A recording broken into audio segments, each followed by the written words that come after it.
Meus irmãos, a paz do Senhor. Para mim é um grande prazer estar aqui mais uma vez com os irmãos. A nossa finalidade aqui é compartilhar um pouco da palavra do Senhor nosso Deus e nessa sequência, estudando a segunda carta do nosso tão amado apóstolo Pedro, chegamos aqui no capítulo 1, a partir do versículo 2, onde Pedro, ele prossegue doutrinando, orientando, esclarecendo a igreja.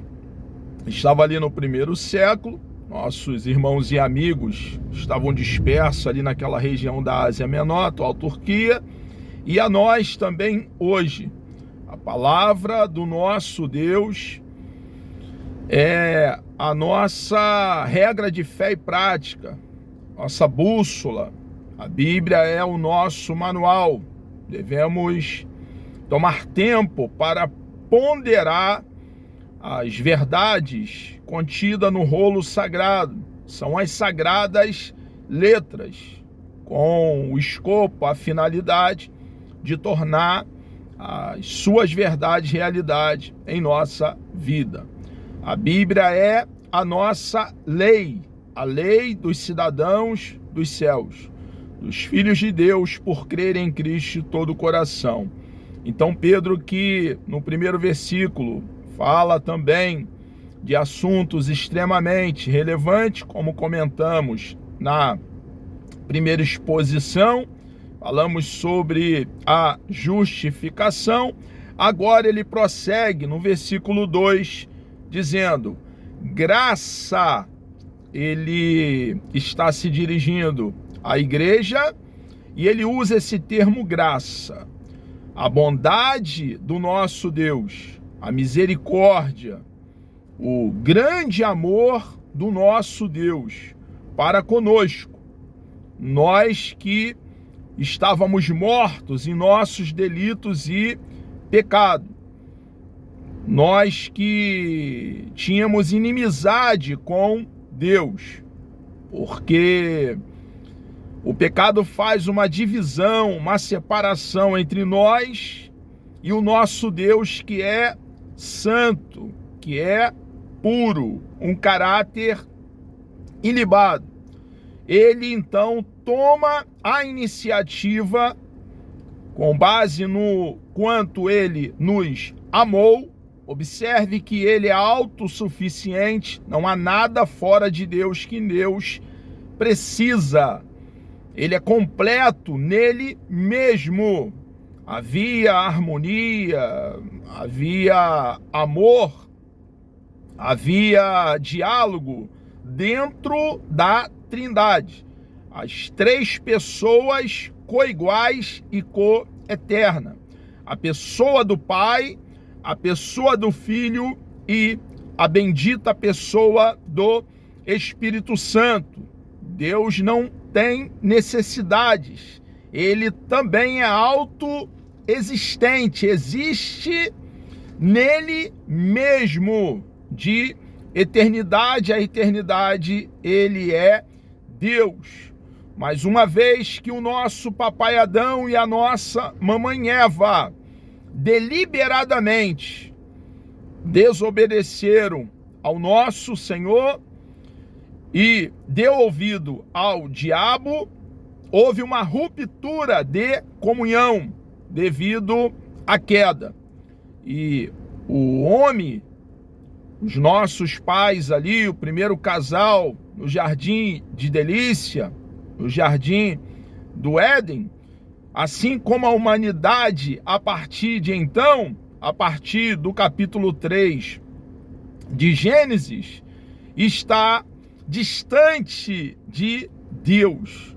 Deus então, ele observa que o nosso papai Adão e a nossa mamãe Eva, agora, uma vez tendo rompido a comunhão com ele, estão escondidos entre árvores. Toda a humanidade hoje, a partir de Gênesis capítulo 3, estão escondidos entre árvores. Foge de Deus. Honram a Deus com seus lábios, mas o seu coração está distante do Criador. Está claro pelo seu procedimento, pelas suas ações, que odeiam a Deus. Estão mortos em delitos e pecado, como fica claro em Efésios capítulo 2. Lá em Efésios capítulo 2 está claro que são filhos da ira, e Deus nos amou de tal maneira que Ele proveu um meio de retorno a Ele mesmo, enviando a porta, o caminho, a escada que liga a terra aos céus.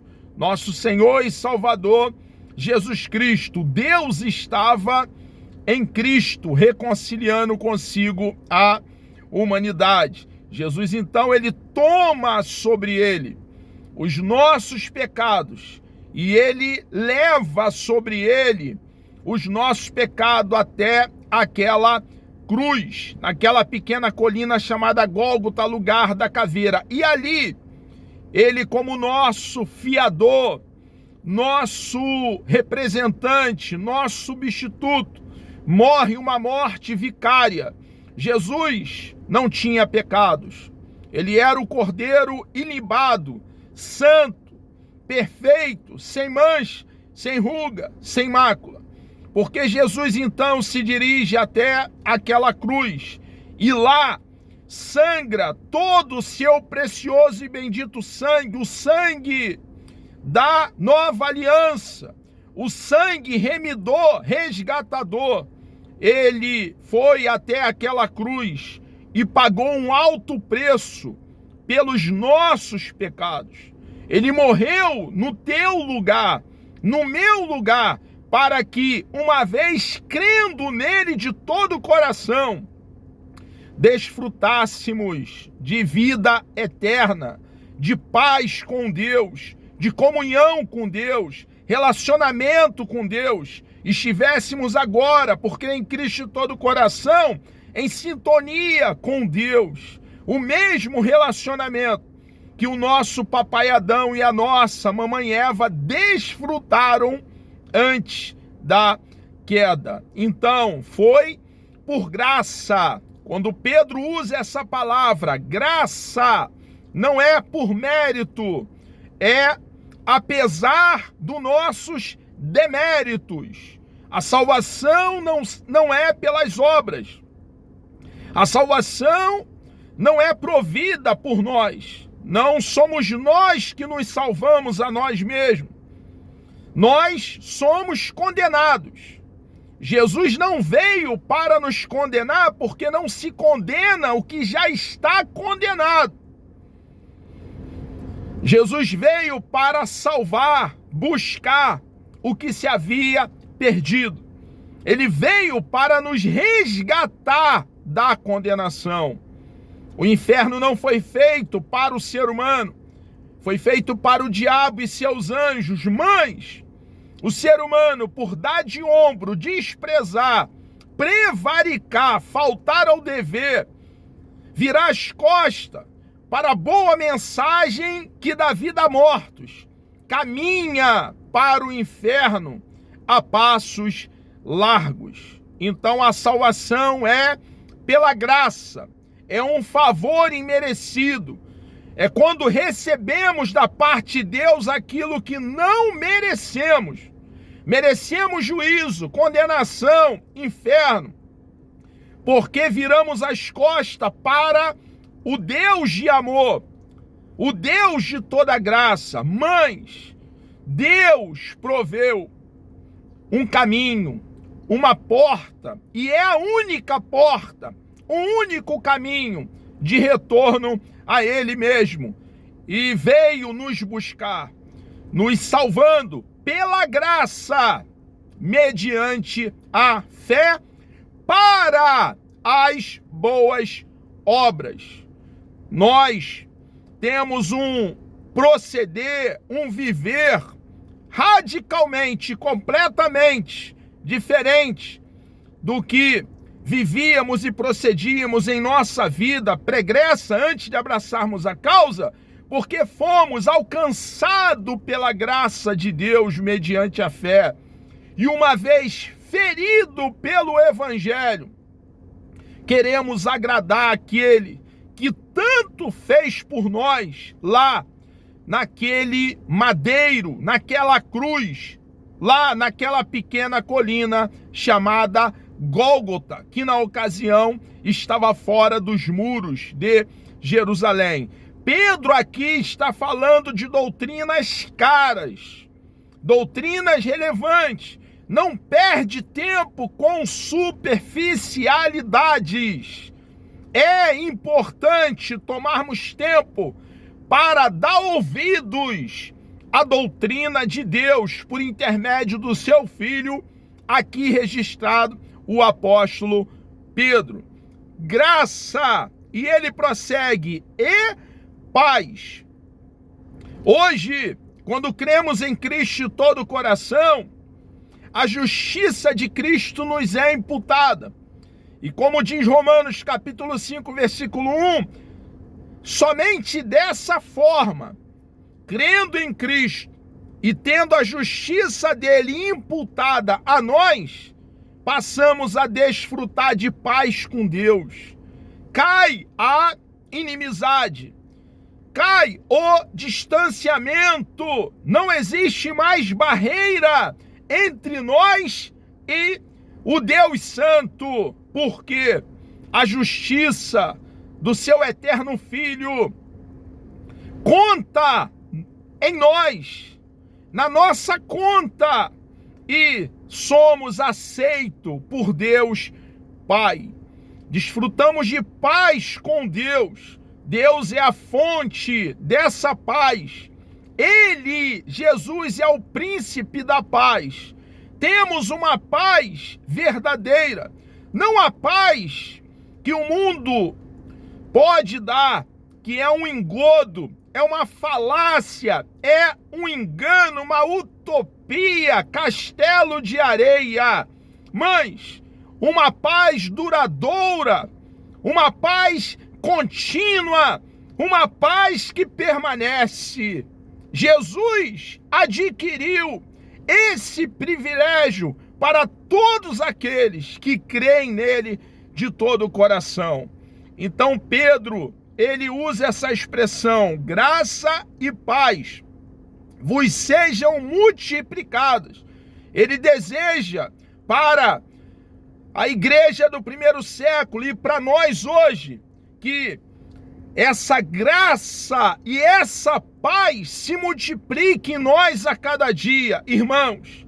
E a seguir, ele diz, pelo conhecimento de Deus e de Jesus, nosso Senhor.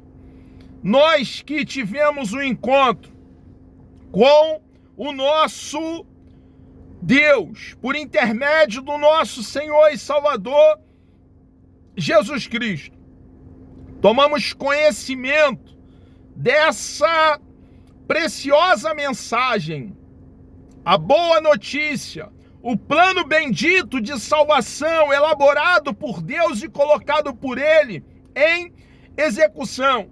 Nós precisamos fazer essa doutrina, essa verdade chegar a todo ser humano do planeta Terra.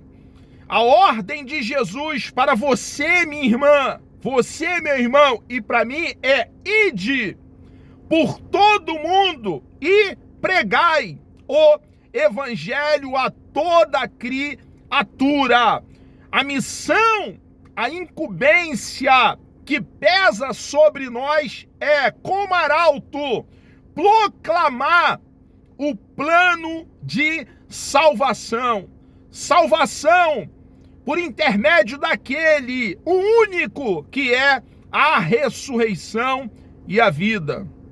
O pecador, algumas vezes, não é um coração endurecido que ele traz, mas é falta de esclarecimento sobre o evangelho.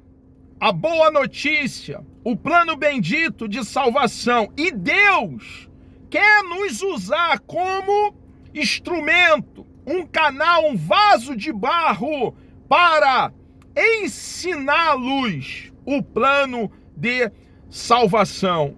Pedro, então, ele está aqui deixando bem claro quando ele fala sobre o conhecimento de Deus, que nós fomos alcançados.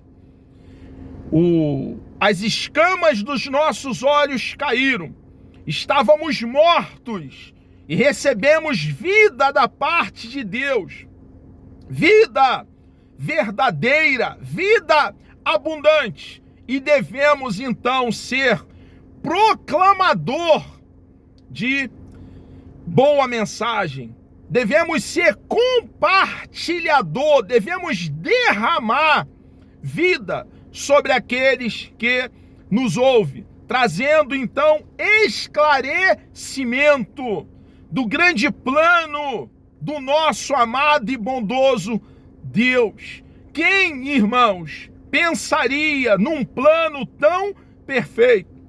O próprio Deus, o ser ofendido, a divindade eterna, ele mesmo proveu o Cordeiro Santo, puro e perfeito, para aplacar a sua ira, a sua indignação.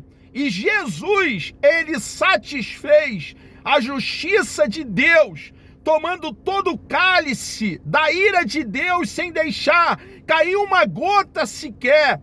Ele tomou todo o cálice da ira de Deus no meu lugar.